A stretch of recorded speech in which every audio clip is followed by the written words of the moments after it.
The sun in Lagos does not just shine, it scorches. It burns into the souls of commuters stuck in traffic, traders chasing customers in the markets, and hawkers weaving through endless rows of vehicles, balancing everything from gala to cold drinks on their heads. Chinedu stood at the Ojuelegba bus stop, shirt stained with sweat and stress. The danfo bus conductor had just yelled, "Last chance Ojota Yaba, enter with your change oo," and Chinedu had squeezed himself into the overcrowded bus. As the bus jerked forward, the woman beside him adjusted her wrapper, sighing in a way that was both tired and accepting. "That's Nigeria for you," she muttered. "Country of suffering and smiling," Chinedu replied, half laughing, half resentful. He had 1,200 left in his wallet. By the time he reached his workplace, a one-room printing shop in Mushin, half of it would be gone to transport and breakfast. The other half, it was supposed to buy paracetamol for his mother, pay part of his cousin's school fees, and maybe, just maybe, get him a sachet of pure water to cool his throat. Chinedu's story was not unique. Across the country, millions bore burdens that could crush giants, but still found ways to laugh. It was like a national superpower. Endurance, masked as humor. At Mile 12 Market, Mama Titi balanced a basket of tomatoes on her head while shouting, "Buy your fresh tomatoes oo, no be the one wey dem spray chemical."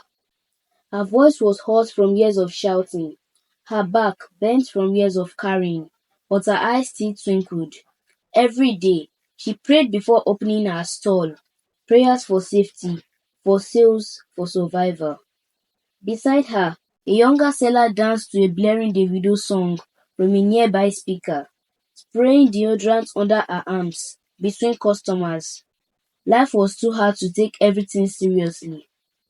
In a remote village in Benue State, Papa Lova sat on a broken bench, radio glued to his ear.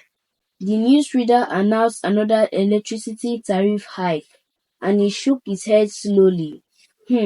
Na wa for dis our leaders. No light, dem dey increase light bill, he murmured. Then, as if by reflex, he added, "But we go survive, we always do." It was a statement of fact, not hope. Even in Port Harcourt, where the smell of soot hung in the air like a curse, children still played football on the streets. They fashioned goalposts from old slippers and scored goals with screams of joy. Their laughter rose above the oil-stained waters, and smoke filled the sky. They didn't know what PM 2.5 meant, but their lungs bore the truth. Back in Lagos, Chinedu finally got to his printing shop. No electricity again. The generator needed fuel, and the last time he checked, petrol was 750 naira per litre. He slumped into the plastic chair and looked at his phone. No alerts, no orders. His boss walked in, sweating and irritated. "Chinedu, print 20 copies of this flyer before 3 p.m. "But oga, no light and no fuel." His boss shrugged. "Den use your sense, abi you no sabi suffering and smiling."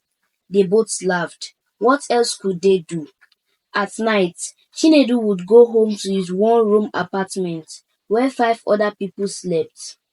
The ceiling leaked, the fan made noises but didn't blow air, and the wall clock hadn't worked since last December.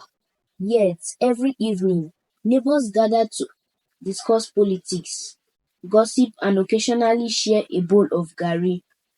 One neighbor, Uncle Wale, always had something funny to say. If Nigeria was a person, she'd be a beautiful woman with expensive makeup and no money in her purse, he'd joke. Everyone would laugh, even the one who hadn't eaten all day. That was the spirit. Nigerians would cry in the morning, hustle in the afternoon, and laugh at memes by nightfall. Everywhere you looked, people were just managing hunger, managing pain, managing expectations. The students in the university reading under solar-powered lights because hotels had no light. The nurses in public hospitals using their phone touches to stitch wounds. Bus drivers pouring waters on their overheating engines in the middle of Third Mainland Bridge.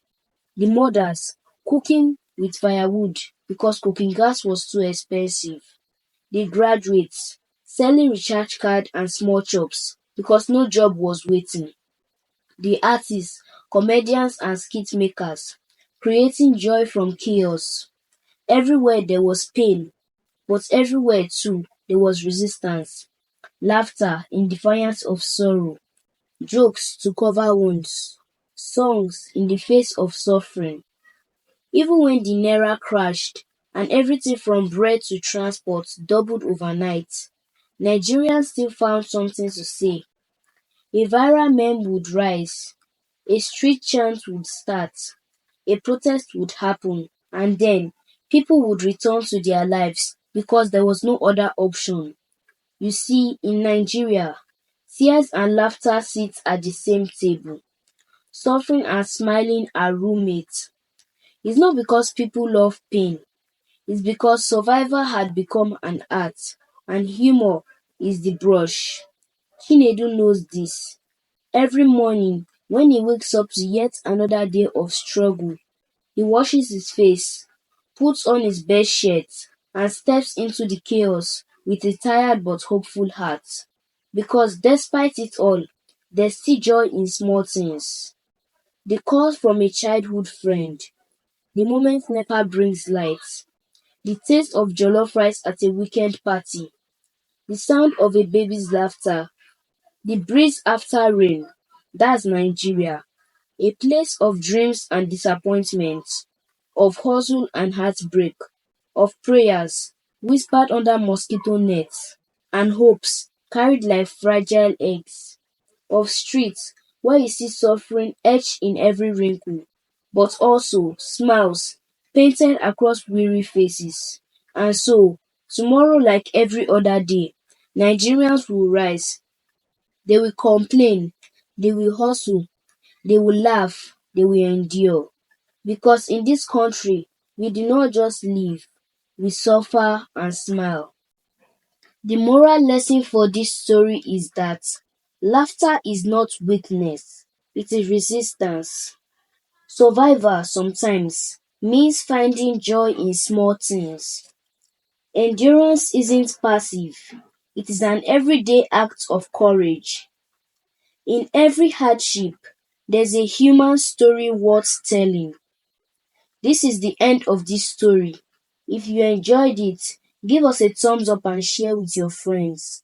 Subscribe and hit the bell for updates. Let us know where you are watching us from in the comments.